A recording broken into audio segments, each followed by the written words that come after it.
Hello, what's going on? Hi, everybody. It's me, Lillian Suarez, and I'm very excited to talk about protocols during a reading gallery or gallery reading. And again, these are my protocols, what I do, what I think, my experience. So I'm going to let everyone come on in and join the live. I'm very excited. This is the topic for November for our Mediumship Development Support Group, and I am very excited to talk about it. I really like gallery. I do. I think in the beginning, for me, it was very difficult not being able to deliver a message to everyone. That's something that I struggled with, to be completely honest. I struggled with it until I started seeing patterns of how things would take place.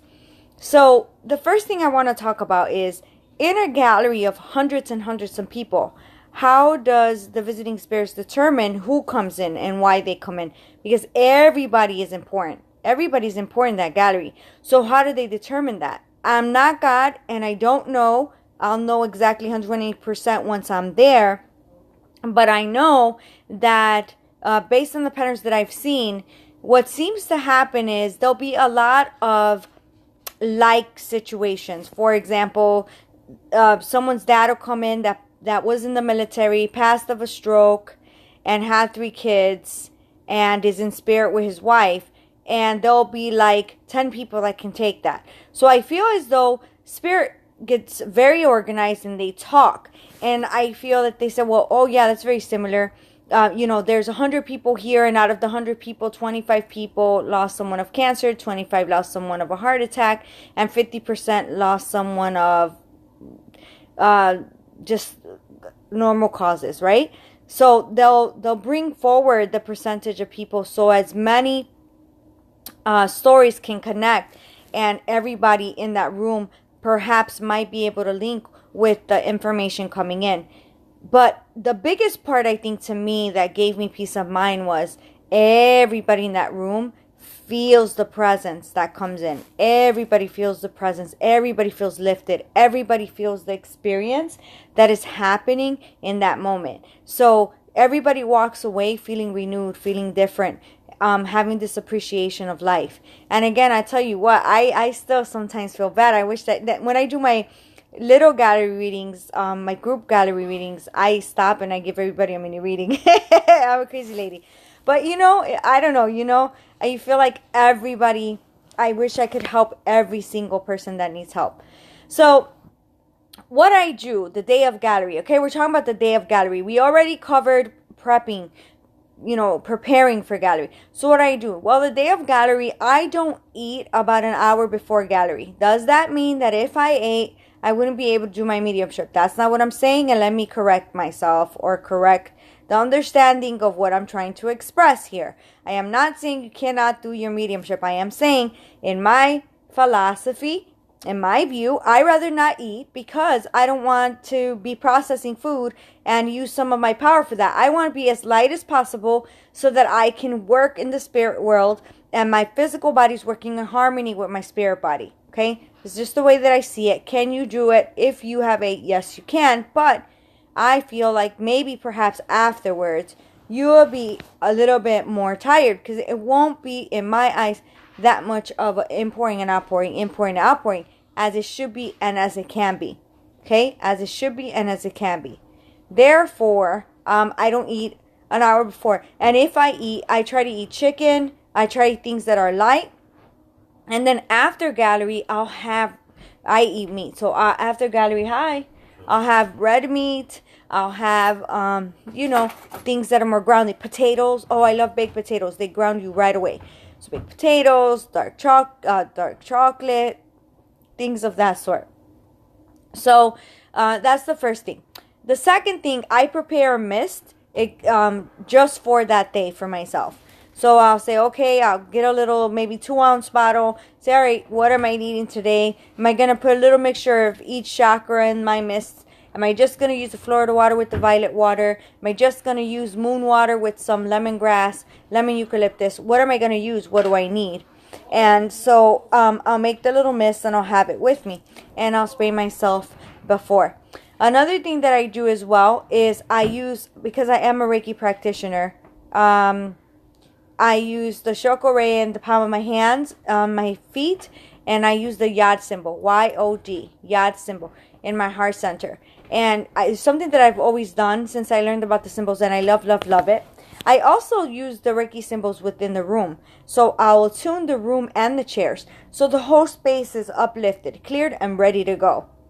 Okay, my threshold, again, as I mentioned on the first video, is giving me enough space to move the power within the room. And so I have my check-in people. Once they check everybody in and they come in, everybody's sitting down, and I'll come in and thank them for coming. And I will then explain to them a little bit of how it's going to go. You don't want to take up too much time, but you want to understand that not everybody in that gallery understands the spirit world. They don't get it. And you want to give them a little 101 so they understand how to respond and how to expand with the evidence that's coming in. Remembering that you're going to link for about 7 minutes. Most mediums say 7 minutes is the goal for each link. Meaning, like when you were one person, try to tie it up at 7 minutes and go on to the next person. Again, it's not a race. And if you feel that it is a deep conversation and a deep connection, use your intuition to determine, should you stop at that moment or should you keep going? Again, we're here for the spirit world. So we're here for this world and the next. But 7 minutes is pretty average of what a medium will tell you to keep your link. Okay. With that, you want to be able to give evidence of who they are. Find your recipient, and always, always, always include a healing message. Always include a healing message. So now you have 7 minutes that you want to do this with. So you don't want to give a lot of evidence, but you want to give solid evidence. You don't want to give generic evidence. You want to give solid evidence. Okay, solid. Like if you say our grandmother, well, what side of the family was she from, and what is significant about her? What was significant about her that the sitter can take right away? Okay, work with the spirit world, commune with them, talk to them. All right, guys, this is what we're doing. You have 7 minutes for each link. I'm excited you guys are here. Try to give me something specific that your loved one can take right away. Don't tell them what that is. Let them tell you. But tell them, give me something they can take right away, immediately, so that you know where you're going. Think about it. Why wouldn't the spirit world know where they're going? The spirit world knows where they're going. Okay, so you're giving all of that. Let's say in a situation that you've given that and 3 people can take it. You have 3 people with their hands up. I could take it. I could take Robert. I could take he was a father. I could take he was in the military. I could take that they have that his son has his military jacket, and I could take that the military jacket still has the medals. I could take that. Okay. You'll be surprised that people can take that much information. All right. And they put their hands up. Use one of the ways that you can determine where you're going is use your solar plexus. Where do you feel you're being tugged? Here in your power center. Where are you being tugged? To the right, to the left, to the back, to the front? Where are you being tugged? Where do you know you want to go? Okay. Where do you know that you want to go? So you want to be able to bring your awareness there. All right. Based on the trust that you have in the direction that you're being tugged and you're being pulled. So it takes you as the medium a little bit of time to be able to go into your conscious mind through the gallery and come back. All right. And that's okay. As long as you don't stay there and you're bringing yourself back to interact with the spirit world, that's brilliant. All right. The power in a platform is a lot stronger than a one-on-one. Can you imagine? There's so many more people, so many more people's people in the spirit world coming in, right? So the power is stronger. So one of the things that I like to suggest is moving, sway, walk back and forth, walk front and back. That moves the power. It helps. I find that when I stay still and the power starts to build, I feel like, oh my God, I get so hot, and I start to pay attention to what's happening in my physical body, and it's kind of tugging me in my conscious mind. So I try to stay on my receiving side. Okay, receiving side. Where do I feel spirit come in? For me, it's the right.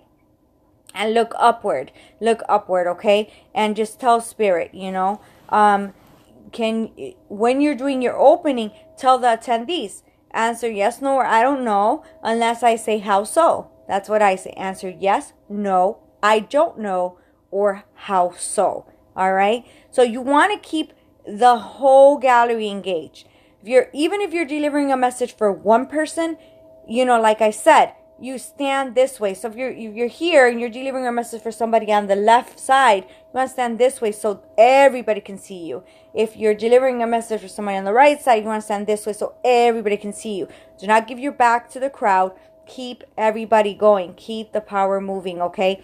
And it is okay to be funny. It is okay to say a joke in between. It is okay to keep the information pure. As you're getting it, just give it. The spirit world knows why they do what they do. They really, truly do. So one of the things that I would like to suggest for you guys is to make a bottom line, okay? A gallery bottom line foundation. So it's your foundation and your exchange with the spirit world and with your guides in what you're needing when you take the gallery, when you take the platform. So what do you need when you take the platform? I want information to come in clear with understanding. I want it to come in from my receiving side. If there's more than one soul, I want to know. Let me know. Give me a way of knowing. So whatever it is that you think that you're going to need, don't be too specific and don't limit yourself with the spirit world, because if you're saying this is what I want, tan tan tan tan tan, you're going to limit the souls that might feel confident enough to come and work with you. So don't do that. Just be specific, but not too specific. All right. Just wait till you're having the experiences to put them down in your gallery bottom line foundation. All right. It really does work. It really does work. And let's see what else. Sometimes you might not know where you're going and you're trying to connect with your solar plexus and the direction that you're going. You might not know. And sometimes spirit will help you. They'll make you feel like you want to go to the back of the room, the last row, and you'll start to give information, and it'll be it's very interesting because it seems that spirit will guide two people to sit together that can connect with the information to ensure that you'll start talking to the one in the row before last, but the one you really want to come to is the one in the last row. It's so cool. It's so freaking awesome the way that the spirit world does it. So you want to be confident. You don't want to be too specific. You want to give as much information as you can. And don't forget to talk to the spirit world. You should not be engaging, in my opinion, so much with the attendees that you're pulling away from your link, all right? If you're in platform and you feel nervous, because I still get nervous, you want to take a nice deep breath in and ask the spirit world to draw near to you again and tell them, stay with me, we got this, we can do this. And on the out breath, push out your aura again. Push it out. Why does it feel like we're not getting anything? Why does it feel like we've lost our link? It could be because when you're in a place of fear, you drop down to your psychic space. You drop down to low hertz. When you drop down to lower hertz, then your lower heart down, from your lower heart down to your root, your aura contracts. It comes in. So if you take a nice deep breath, say, okay, no problem. Give me one moment. Nice deep breath. Slow it down, guys. This is not a race. Slow it down. Don't, you don't have to snatch. You don't have to race. Nice deep breath and ask them to come closer. And on the out breath, push it out. Bam. And you're in the mix again. You're in the mix again. You can feel them. You can hear them. You can see them. They're there. It's never that they're walking away. It's never that they're not there. It's not that way. Okay? It's not that way. Know that. Know that you can push your aura out and you can sort and you can talk to them. If you're in gallery and you're not understanding where you're going, but you know you have that visiting spirit with you, talk to them. Say, okay, we can do this. Give me more about that, because they're not really getting it. Give me more about that. So there has to be a confidence there, because sometimes the sitters will go, but they don't want to be put on the spot. And you will come to them and they're like, no, because they're nervous. They're nervous themselves. So the way our aura comes in, their thought process closes out too. They're like, no, I can't take it. That's not me. Go away. Go away. I can't tell you how many galleries I've had where people have come up to me after the gallery and said, I'm sorry, I'm just nervous. I just didn't want to tell you. I didn't want to raise my hand. So just be confident, be good to the spirit world, bendito, because they have come in and they trusted you and they chose you as the medium. Know that. The spirit world doesn't know everything there is to know. They come in, they look at you and say, I could work with that medium. I could work with that reference library. I could work with those colors because those colors are experiences of emotion or abuse. And I've been through that. So when they're coming in, they're confident in you. You have to be confident, or should be. You don't have to be. You can make sure it's not to be. It's up to you. Free will. But you should be confident in them. You should be confident in who they are. They're amazing, beautiful, wonderful, and fantastic. They really are. And do they know everything there is to know? They don't. Because you know why? Because they might not have ever used the medium before. So they might not know what the heck they're doing. They might not know what clairs are. They might not know any of that. Which is why you should keep open communication with your messenger guide in reference to what it is that you're needing, when you're needing it. In individual readings, in group readings, in galleries. What is your need? What do you need? What do you need from them?